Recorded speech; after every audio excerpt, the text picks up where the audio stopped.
नमस्कार, मी गंगाधर सूर्यवंशी. प्रगती लाईव्ह न्यूजमध्ये आपले स्वागत आहे. नवनवीन ताज्या घडामोडी पाहण्यासाठी प्रगती लाईव्ह न्यूज चॅनलला लाईक करा, शेअर करा आणि सबस्क्राईब करा.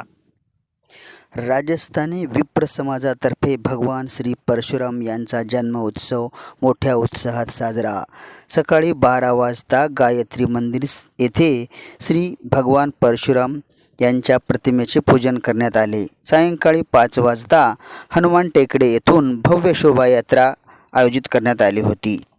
या शोभायात्रेमध्ये घोडे, झाकी, भजन गात ही शोभायात्रा स्वामी समर्थ मंदिर येथे शोभायात्रेचे समापन करण्यात आले. यावेळी युवक, युवती, पुरुष, महिला मोठ्या प्रमाणात उपस्थित होत्या.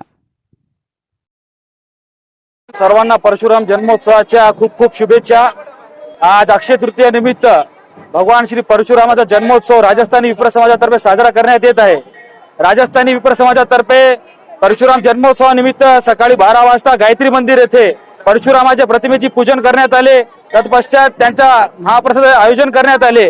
त्यानंतर आज संध्याकाळी 5 वाजता हनुमान टेकडी इथून भव्य शोभायात्रा निघणार आहे. त्यामध्ये राजस्थानी विप्र समाजाचे महिला, युवा व सर्व बंधू सम्मिलित होणार आहे.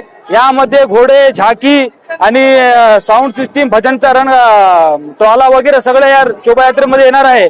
ही शोभायात्रा इथून हनुमानटेकडी इथून निघून स्वामी समर्थ मंदिर इथे याचे समापन होणार आहे. तत्पश्चात तिथे सुद्धा आज परशुराम जन्मोत्सवाच्या निमित्त स्वामी समर्थ अन्नछत्र मंदिरातर्फे महाप्रसादाचे आयोजन करण्यात आले आहे.